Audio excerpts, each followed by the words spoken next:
सावधानी से सुनना। एक प्रश्न हमारे भीतर खड़ा होता है, जब हम सूर्य नारायण भगवान को अर्घ देते हैं, जल चढ़ाते हैं, तो वो जल पृथ्वी पर जब गिरता है तो उसके छींटे हमारे शरीर पर लगते हैं। क्या वो ठीक है? क्या वो श्रेष्ठ है? तो शिव महापुराण की कथा कहती है, जब हम सूर्य को अर्घ देते हैं, सूर्य को जल चढ़ाते हैं, वो पानी जब पृथ्वी पर गिरता है, उसके छींटे हमारे शरीर पर लगते हैं, तो वो श्रेष्ठता का भाव निर्मित करते हैं। वो गलत नहीं हो सकता। कारण अब वो भी समझ लीजिए।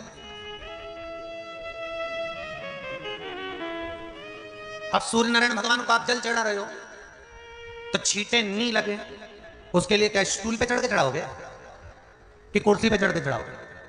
अरे बोलो तो सही। अब कई लोगों के दिमाग में यह बात भरा गई कि हम भगवान को जल चढ़ाते हैं, वो हमारे शरीर में छींटे लगते हैं, जमीन पे से पानी गिरता है, वो हमारे शरीर को छींटे लगते हैं, भगवान को अच्छा नहीं लगता होगा। कौन ने कहा? पहले तो उसको पकड़ के ला।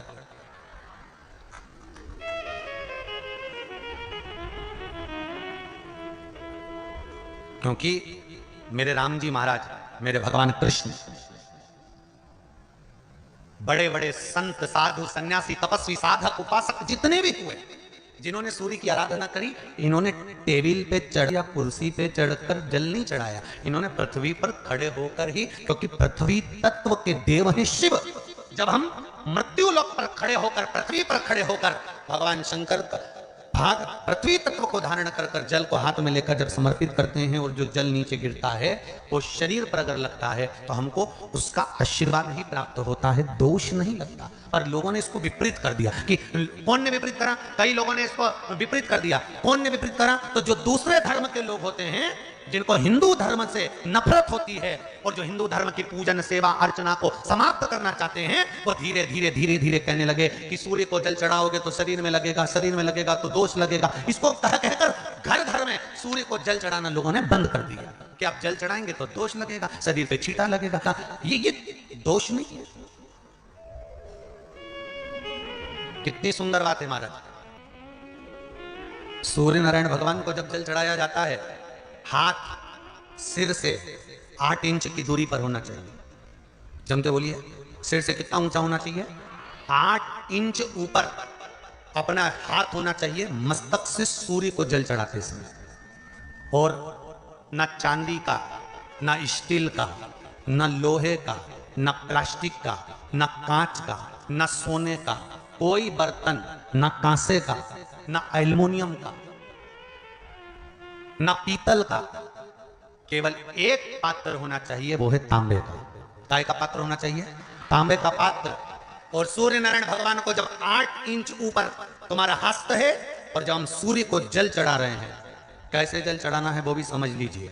अगर कोई कैंसर का मरीज है, जिसके चेस्ट में कैंसर आ गया हो, लेफ्ट में, राइट में कहीं पर कैंसर आ गया हो, या कोई गठान आ गई हो, तो महाराज आप जल चढ़ाते समय उस जल की धार को, सूर्य भगवान को जब चढ़ा रहे हो, तो धार आपकी गठान की ओर जाना चाहिए, जिससे सूर्य की किरण उस जल में से आपके उस स्थान पर पड़े, उस जगह पर पड़े जहां पर गठान है। महाराज आप लगातार जल तो चढ़ाना चालू करो, अच्छे अच्छे डॉक्टर फेल हो जाएंगे और कह देंगे गठान ठीक हो गया। आपका लीवर और किडनी गड़बड़ कर रहा है, आप प्रतिदिन, आपका स्वास्थ्य गड़बड़ रहता है, आप प्रतिदिन ये ज्योतिष शास्त्र के अंतर्गत, रत्न शास्त्र के अंतर्गत, ये रत्न शास्त्र, ज्योतिष शास्त्र, रंग शास्त्र जो हमारे यहाँ है, रंगों के हिसाब से ये जितने रत्न होते हैं, माणिक हुआ, सोन, मोती हुआ, नीलम हुआ, मूंगा हुआ, पुखराज हुआ, ये क्यों कहते हैं ये पीला है, ये सफेद है, ये नीला है, ये लाल है, इसको शरीर में क्यों पहनाते हैं? उसका कारण होता है कि जब शरीर में पहनते हैं, सूर्य की किरण उसमें पड़ती है, हमारे शरीर पर वो कलर का इफेक्ट पड़ता है, उस कलर को शरीर पर लगता है, और शरीर पर लगता है तो हमारा शरीर धीरे धीरे, हमारी जो इंद्रियां हैं वो सही होने लगती हैं, काम सही होने लगता है। शिव की आराधना के लिए शंकर भगवान के इतने जो नाम हैं, ये नाम देखिए, बहुत बहुत ध्यान से सुनिएगा, जरा स्मरण में लीजिएगा कथा को, कि भगवान विष्णु ने अवतार लिए 24, पर भगवान शंकर ने अवतार नहीं लिए, भगवान शंकर ने अपना नाम रखा। किस नाम से क्या प्राप्त हो सकता है, किस नाम से क्या मिलेगा, किस नाम का उच्चारण करना चाहिए। जब किसी का एक्सीडेंट हो जाता है, कोई तकलीफ आ जाती है, तो कौन सा जाप करवाते हो? जम के बोलो, महामृत्युंजय। शिव को महामृत्युंजय कहने लगते। बार बार कोई घटना घटने लगती है परिवार में, अगर कोई सदस्य, एक व्यक्ति मर गया 6-8 महीने में, साल 2 साल में फिर दूसरा मर गया, फिर तीसरा मर गया, बार बार घटना घट रही है, तो फिर कृष्णेश्वर को याद किया जाता है। घड़े पर घड़ा और कृष्णेश्वर का नाम लेकर जब दो, वो घड़ा पे घड़ा, आप लोग इधर राजस्थान में तो ज़्यादा चलते ही है, घड़े पर घड़ा मतलब एक जो लोटा होता है पानी का कलश, उसके ऊपर दूसरा कलश रखा जाता है और वो दोनों कलश एक साथ लेकर जाते हैं शिव के मंदिर में। एक के ऊपर एक रखा, अलग अलग नहीं, एक के ऊपर एक रखा। वो जिसके घर में घटनाएं ज़्यादा घटती है, बार बार ऐसा लगता है कि एक्सीडेंट हो रहा है, ये गाड़ी तो अभी ली थी, फिर एक्सीडेंट हो गया, फिर हो गया, फिर हो गया, बार बार कोई लड़का बच्चा ऊपर से गिर गया, नीचे से गिर गया, ये हो गया। घटना यदि बार बार घट रही है तो कृष्णेश्वर महादेव का स्मरण करा। एक घड़े पर दूसरा घड़ा, कृष्णेश्वर महादेव का नाम लेकर घर से निकला जाता है और पूरे घर में भ्रमण कर कर उस जल को घड़े पर घड़ा रखकर भगवान शंकर को पहले आगे के घड़े का जल चढ़ाया जाता है, फिर नीचे के घड़े का जल चढ़ाया जाता है। एक बार यदि भूलवश भी अगर कोई प्रदोष के दिन या सोमवार की अष्टमी के दिन कृष्णेश्वर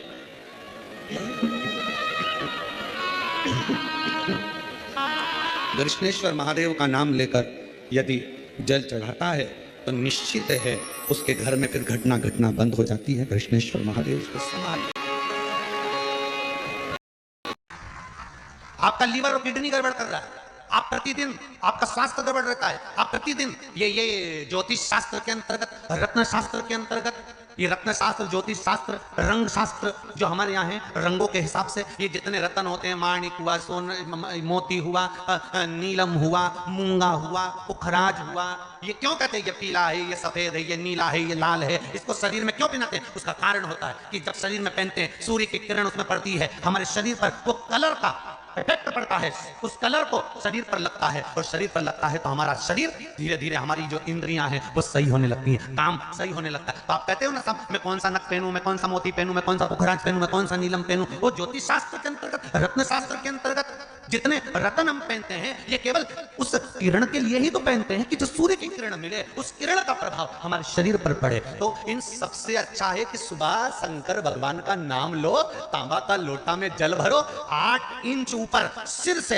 हाथ होना चाहिए और सूर्य नारायण भगवान का दर्शन साधारण नहीं, जो जल तुम चढ़ा रहे हो वो जल की जो धार आ रही है उसमें सूर्य का दर्शन होना चाहिए, तो कैंसर की बीमारी कभी नहीं हो सकती। लीवर, किडनी, हार्ट, आपके हार्ट में अगर तकलीफ है, डॉक्टर ने कह दिया कि इसमें नस चोक है, आपको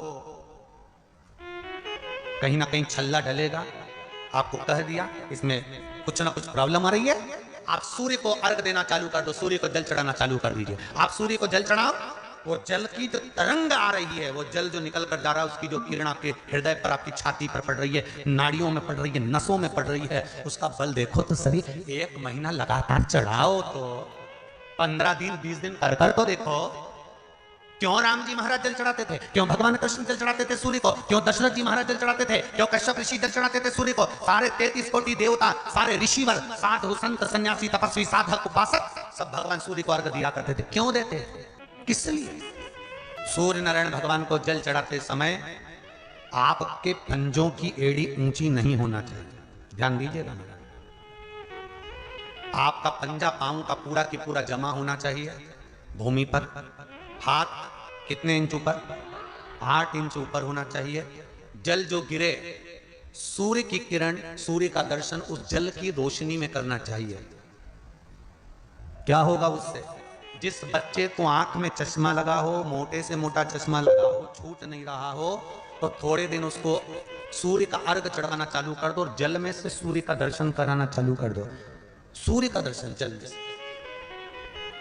2 महीना 2.5 महीना बहुत है, आंख की रोशनी बढ़ जाएगी, चश्मा हट जाएगा। आप कर देखिए।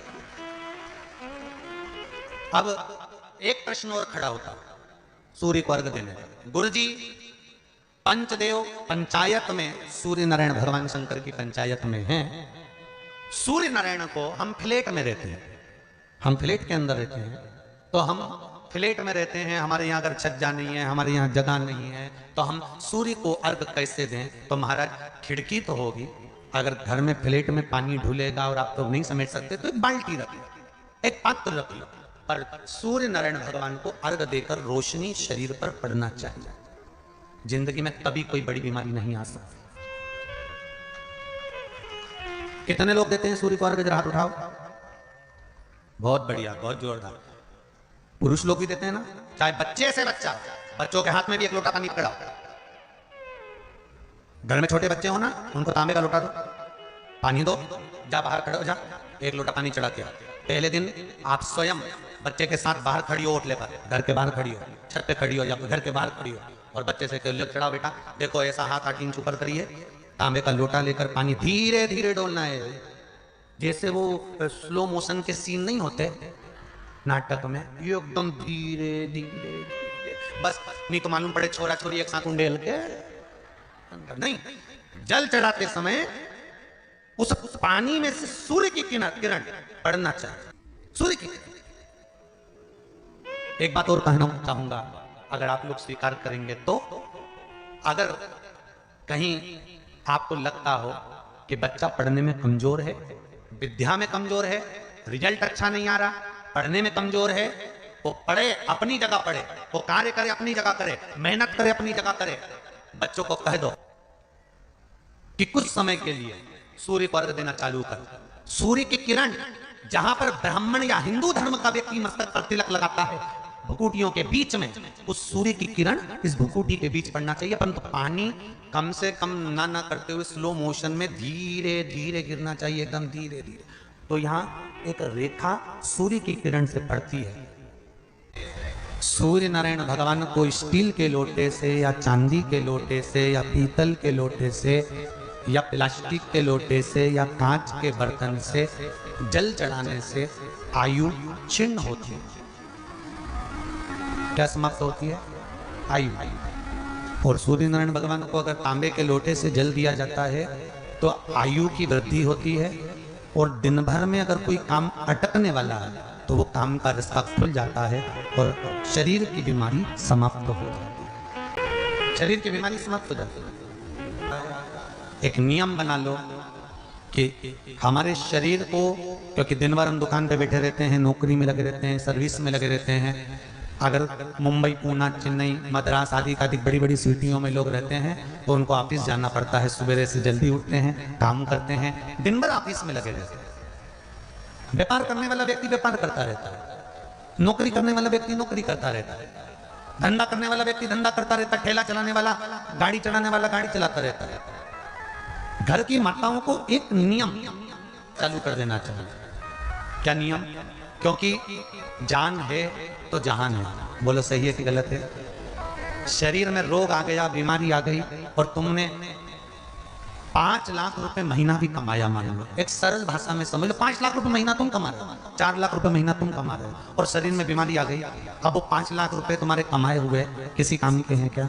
हॉस्पिटल में जाओगे, दवाई में, गोली में, जांचों में वो समाप्त होते चले जाएगा। तुमने कमाया किसके लिए था? अपने बच्चों के लिए। मेहनत किसके लिए करी? अपने बच्चों के लिए। परिश्रम किसके लिए करा? आगे बढ़ने के लिए। और मालूम पड़ा कि तुम बीमार पड़ गए, जितना तुमने कमा कर जोड़ा था वो सब तुम्हारी बीमारी में लग गया। तो ऐसा कमाना कोई फायदे का है क्या? कमाओ, दिल से कमाओ, जितनी तुम्हारी कैपेसिटी है उससे दुगना कमाओ, और उसके साथ एक काम चालू करो कि तुम अंतिम क्षण तक, जब मौत तुम्हारे दरवाजे पर आए, तुम्हारी उम्र जब पूरी हो, तब तक भी तुम बीमार नहीं पड़ो। उसके लिए एक काम चालू कर दो, हमें तांबे के लोटे में पानी भरना है, सिर से 8 इंच ऊपर रखना है, सूर्य को अर्घ देना है, और जो पानी नीचे गिरेगा उस पानी में से सूर्य का दर्शन करना है। वो पानी जब हमारे शरीर के इस हृदय रेखा के सम्मुख से, इस कपाल रेखा के बीच में से, मध्य से उस पानी की धार जब सूर्य की किरण देगा तो हमारे शरीर में कोई बड़ी बीमारी, ना कैंसर, ना लीवर, ना किडनी, कोई अटैक आ ही नहीं सकती। मेरा बच्चों से भी निवेदन है कि आप अपने पापा से कहो, आप अपनी मम्मी से कहो, और बड़ों से निवेदन है वो अपने बच्चों से कहो बुजुर्ग माताओं से निवेदन है, अगर आप अपने बच्चों को सुखी देखना चाहती हो, बीमारी में पैसा नहीं लगाना चाहती, आप अपने बच्चों को अंत समय अपनी आंखों से उसको तड़पता हुआ नहीं मरना देखना चाहती, तो सूर्य को अर्घ देना चालू कर दो। क्योंकि सूर्य की किरण जल के साथ जब इस शरीर पर पड़ती है तो शरीर में कोई बीमारी टिक ही नहीं सकती। ये श्रीमद् शिव महापुराण की कथा है। ये ज्योतिष शास्त्र कहता है, रंग शास्त्र कहता है। हमारे जितने ज्योतिष शास्त्र हैं, रंग शास्त्र हैं, नग बताते हैं, मोती बताते हैं, नीलम बताते हैं, पन्ना बताते हैं, ये सब क्या पहनाते हैं? रंग का क्यों पहनाते हैं? क्योंकि रंग का इफेक्ट इस शरीर पर पड़ता है। कपड़े कौन से कलर के पहन रहे हैं, उसका इफेक्ट इस शरीर पर पड़ता है। उसी तरह 8 इंच ऊपर मस्तिष्क से तुम्हारा हाथ होना चाहिए, तांबे के कलश में जल होना चाहिए, और सूर्य को देखकर उस जल की धार में सूर्य को जल दीजिए। जिंदगी में बीमारी तुमको नहीं घेर सकती, और बीमार हो भी गए हो तो 15-20 दिन करके देखने में कुछ नहीं जाता।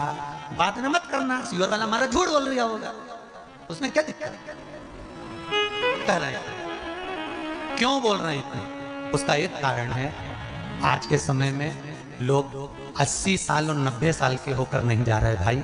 आज के समय में लोग अटैक आता है, बीमारी आती है, कैंसर हो गया, शुगर हो गई, बीपी हो गया, 60, 70, 75, 55, 40 में लोगों के प्राण छूट जा रहे हैं। अगर ये पूरी पृथ्वी युवानों से जवानों से अगर दीन हो जाएगी तो किस काम का? तुम्हारा कमाया गया धन किस काम का होगा? कौन कौन ले रहा है नियम? आज से नियम बना लो, एक तांबे का लोटा जल सूर्य नारायण को अर्घ देना है हमको प्रतिदिन। घर का चाहे छोटा हो चाहे बड़ा हो, जिस बच्चे को रोज बुखार आता हो, निमोनिया हो रहा हो, जिसका लीवर किडनी डैमेज हो गया हो, वो नियम बना लो, 15 दिन के अंदर 20 दिन के अंदर डायलिसिस में अंतर आ जाएगा तुम्हारे। तुम कर तो देखो, प्रभाव करे, बनाओ नियम। जिस नारी को रजो धर्म से जुड़ी हुई या गर्भाशय से जुड़ी हुई कोई बीमारी हो गई हो, वो नारी भी सूर्य को जब अर्घ दे तो उस जल को बिल्कुल स्लो एकदम धीरे धीरे गिरे, एकदम धीमा धीमा, जल्दी जल्दी पानी उंडेल के मत आने। सूर्य देवता को अर्घ देना। हो सकता है तुम लोग इसलिए भी नहीं दो कि लोग हंसेंगे, शर्म करेंगे, तो दुनिया हंसे, जब हॉस्पिटल में पड़े रहोगे तब नहीं हंसेंगे कि कमा कमा के मर गया, ले यहीं छोड़ दिया, जब भी तो लोग हंसेंगे। तो उससे अच्छा है दुनिया आग लगे बस्ती में, अरे अच्छे से बोलो जरा, आग लगे बस्ती में, अपन रहो मस्ती में। और एक निवेदन हो रहे, जो ये बात कही है इसकी क्लिपिंग आप काट लेना और सारे के व्हाट्सएप पे भेज देना।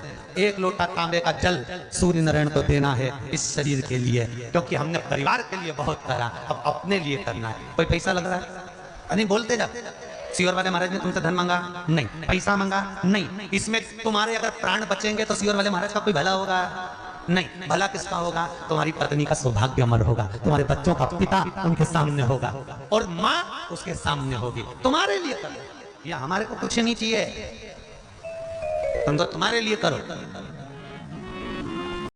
लोटा भरकर शिव को समर्पित करा जाता है तो घर में तेज लक्ष्मी प्राप्त होती है। देखो 3 अर्घ होते हैं, एक लाल चंदन का कार्य की सिद्धि के लिए सूर्य नारायण को दिया, एक काली मिट्टी के पानी का, जब आप कोई एग्जाम में बैठ रहे हैं, कोई परीक्षा में बैठ रहे हैं और आपको उसमें उत्तीर्ण चाहिए, या मेरा ये काम सफल चाहिए, या अदालत में केस चल रहा है उसको निपटाना है, तो काली मिर्ची के जल से सूर्य को अर्घ दी जाती है। तो उस जल के अर्घ से व्यक्ति का काम तुरंत 1.5 महीने के अंदर सफल हो जाता है।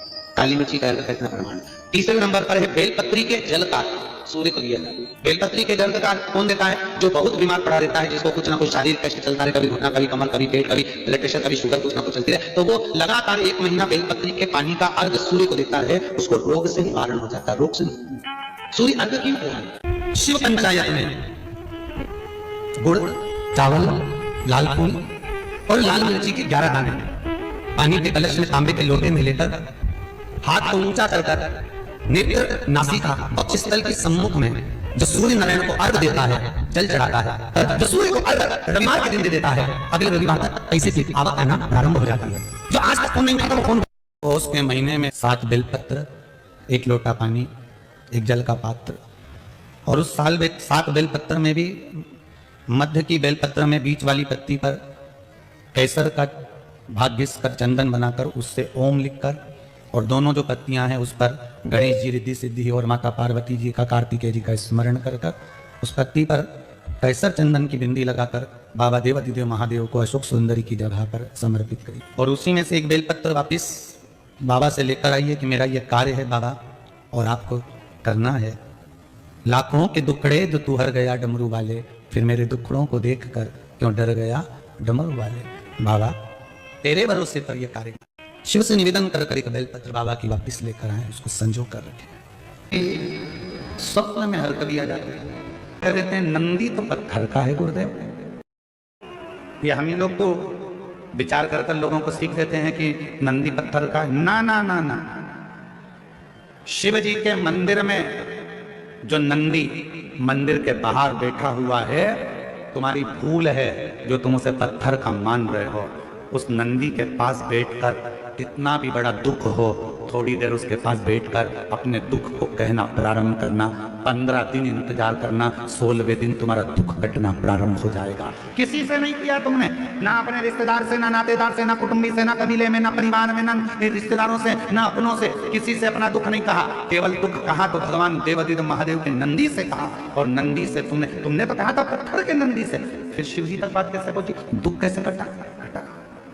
शिव जी स्वप्न में अर्थ दिया जाता है। तो भगवान शंकर का स्वप्न आना अच्छा होता है कि बुरा होता है। पहले तो स्मरण करें शिव जी का पूरा स्वरूप, जटाधारी, त्रिपुंडधारी, त्रिशूलधारी, त्रिनेत्रधारी, भस्मधारी, नग्नवेशधारी, नंदी, वृषभ, पार्वती, गणेश, कार्तिकेय, अशोक सुंदरी, पूरे परिवार के साथ अगर शंकर जी का पूरा परिवार आपको स्वप्न में दिख रहा है तो ये मानकर चलना कि तुम्हारे यहाँ कोई शुभ कार्य होने वाला है। केवल और केवल भगवान शंकर त्रिशूल लेकर, त्रिपुंड लगा है, जटाजूड़ बांधे हुए हैं, भस्म रमी हुई है, मृगछाला पहने हुए हैं, बागंबरधारी है, रुद्राक्ष की माला है, चेहरे पर मुस्कुराहट है, अकेले शिव त्रिशूल के साथ नजर आ रहे हैं तो समझना कोई संकट आने वाला था, उसको टालने के लिए मेरा शंकर तुम्हारे स्वप्न में आकर था। और यदि भगवान शंकर का कोई शिवलिंग नजर आ रहा है, केदारनाथ, भीमाशंकर, महाकाल, कुबेरेश्वर बाबा, मल्लिकार्जुन, वैद्यनाथ, कृष्णेश्वर, या तुम्हारे घर के पास में जो शिवलिंग है वो भी, या कोई पुराना शिवलिंग जिसको तुमने कभी देखा ही नहीं है, तुम्हारे स्मरण में भी कभी नहीं आया, ऐसे शिवलिंग का अगर दर्शन हो रहा है तो ये समझ लेना कि शंकर भगवान आपके द्वारा कोई अच्छा कार्य करवाने वाले हैं और वो आपको, चाहे वो किसी भी अवस्था की हो, चाहे उस बेलपत्र का ये पत्ता आधा टूट गया हो, चाहे वो बेलपत्र का एक पत्ता भी पूरा टूट गया हो, चाहे वो बेलपत्र 2 पत्र की हो गई हो, चाहे वो बेलपत्र को कीड़ा खा गया हो, चाहे वो बेलपत्र खंडित हो गई हो, चाहे वो बेलपत्र किसी भी तरह की हो गई हो, चाहे वो बेलपत्र शंकर जी पे चढ़ी क्यों ना हो, चाहे वो बेलपत्र एक किताब में रखकर सूख गई हो, चाहे वो बेलपत्र के टुकड़े टुकड़े हो गए हो, चूड़ा चूड़ा हो गया हो, तो भी वो बेलपत्र मेरे शंकर भगवान स्वीकार कर लेते हैं, तो भी मेरे शिव स्वीकार कर लेते हैं। कभी अगर मौका लगेगा तो हम अपनी जिस गाड़ी से हम लोग आते जाते रहते हैं, उस गाड़ी में हम लोग एक किताब रखते हैं शिव जी की, वो एक किताब रखते हैं, उस किताब में बेलपत्र को, ऐसे बेलपत्र को हम लोग रख लेते हैं। क्यों रखी रहेगी हमारे पास में? कहीं सफर में, कहीं एकांत में एकांतेश्वर महादेव मिल गए, किसी होटले पर, चबूतरे पर शंकर का शिवलिंग मिल गया, पानी तो गाड़ी में रहता ही है, चढ़ाया, अपनी पुस्तक में से बेलपत्र निकाली, बाबा को चढ़ा दी और चढ़ाकर वापिस उठाकर हम रख लेते हैं। फिर आगे गए, फिर कोई एकांतेश्वर महादेव मिल गए, चढ़ा दिया, बेलपत्र निकाली, बाबा को चढ़ा, स्वीकार कर।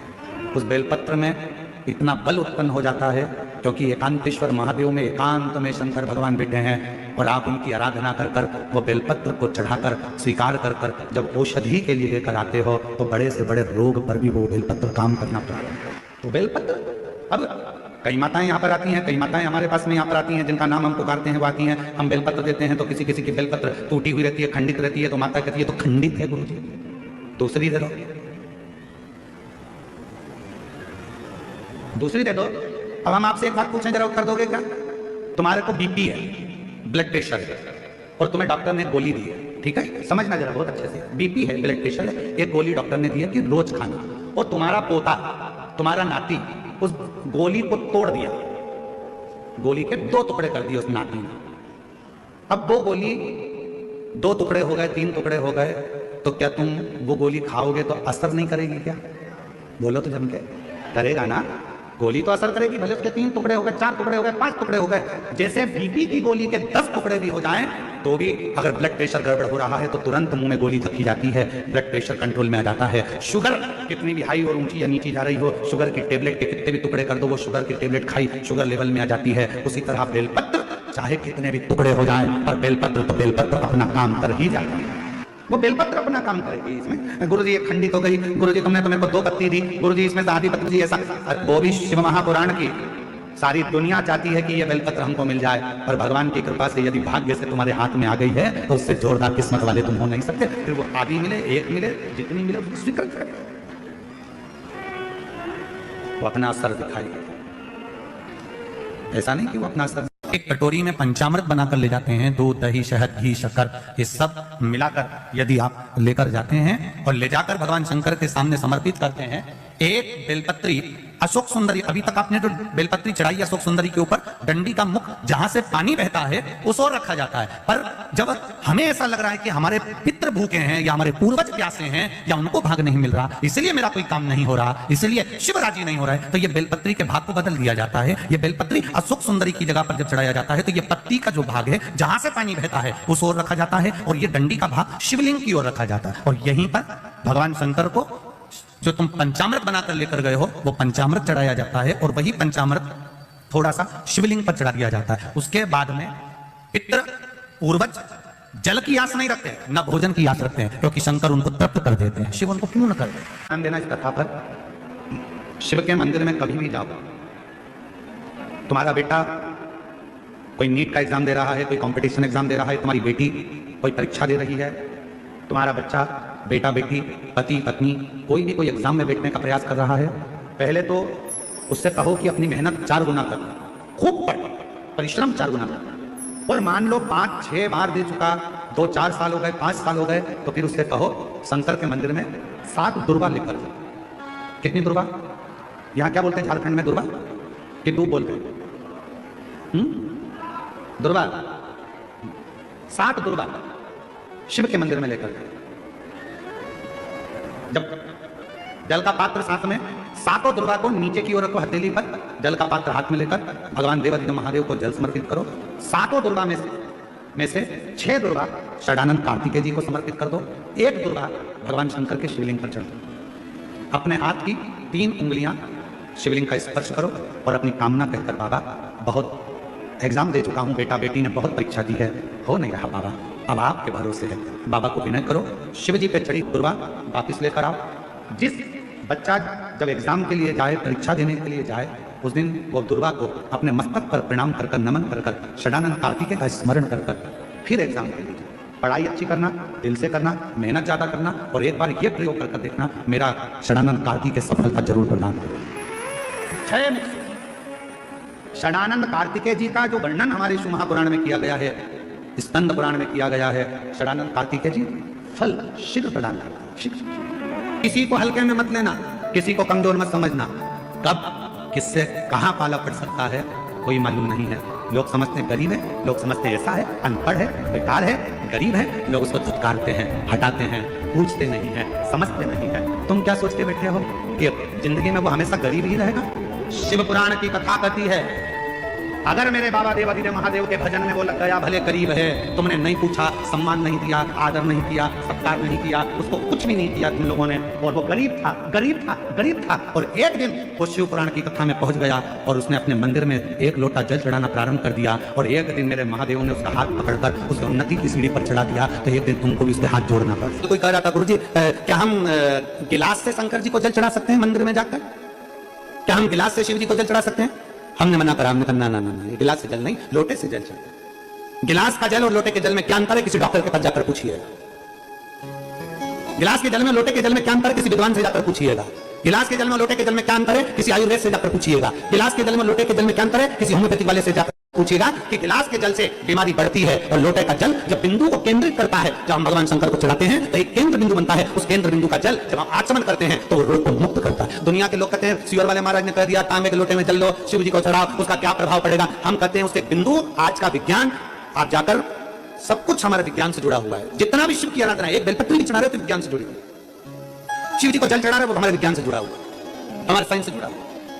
लोटे का जल और गिलास के जल में अंतर हो जाता है। जब लोटे का जल हम महादेव को समर्पित करते हैं, लोटे का जल होता है अर्थात लोटा नीचे से छोटा ऊपर से बड़ा फिर बीच में से फैला होता है, और अर्थात हमारी बुद्धि को केंद्रित कर कर जल जब समर्पित किया जाता है तो वो जल हमारे विवेक को प्रबल करता है और हमारे जितने दोष हैं, भीतर की इंद्रियों में जितना भी दोष है उसको समाप्त कर कर हमारी पाचन क्रिया को मजबूत करता है। लोटे का जल हमारी पाचन क्रिया को मजबूत करता है। जिसके पेट में तकलीफ रहती हो, जिसका पेट हमेशा तकलीफ में रहता हो, हमेशा तकलीफ में, कोई नई नई बीमारियां हो जाती हैं, पेट से जुड़ी जितनी बीमारी हो जाए, आप नियम बना लो कि तांबे का लोटा मेरे कमरे में रहे, उसमें जल भर दूं, गिलास में पानी पीना बंद कर दूंगी और लोटे से पानी पीना चालू करूंगी। पुराने जमाने में बीमारियां कम होती थी, लोटे का जल ज्यादा पीते थे, गिलास विलास हाथ में नहीं लेते। गिलास तो अंग्रेजों ने हमको पकड़ा दिया, और ना ये गिलास तो पकड़ा दिया है, ये गिलास का महत्व नहीं, लोटे का महत्व है। इसलिए सारी समस्या का हल, जम के बोलो जरा, सारी समस्या का हल एक लोटा जल। इसलिए लोटा मूल है। आप पेट की बीमारी से कितने भी ग्रसित हो, कितनी भी बड़ी बड़ी बीमारी हमारे पेट से जुड़ी हुई हो, उस पेट की बीमारी को पाचन क्रिया से जुड़ी हुई, एसिडिटी से जुड़ी हुई, कितनी भी बीमारी हो, लोटे का जल पीना प्रारंभ कर दो। बस घर के लोगों से कह दो मेरे को पानी ला कर देना, तो लोटे में ला कर देना। दुनिया के लोग हंसेंगे, 4 मेहमान आएंगे, क्या कहेंगे, गांव वाले हो? अरे होंगे, पर अपना शरीर अपना है, इसलिए अपने को अच्छा रहना है, तो लोटे का जल पीना। आचमन कराओ, शंकर को जल लोटे के जल से चढ़ाओ। शिव की आज गणेश जी की चतुर्थी है, रिद्धि सिद्धि लेकर गणेश जी आपके घर में आए। मुंह उदास कर मत बैठना, लॉकडाउन जैसा चेहरा मत बनाना, अपने चेहरे पर प्रसन्नता का लेपन शरीर पर कर लें। आधे घंटे तक करने पर आचमन कराओ, शंकर को जल लोटे के जल से चढ़ाओ। शिव की आज गणेश जी की चतुर्थी है, रिद्धि सिद्धि लेकर गणेश जी आपके घर में आए। मुंह उदास कर मत बैठना, लॉकडाउन जैसा चेहरा मत बनाना, अपने चेहरे पर प्रसन्नता रखना। चतुर्थी के दिन 7 गांठ वाली दुर्वा 21 ले लो और चतुर्थी के दिन गणेश जी को समर्पित कर दो।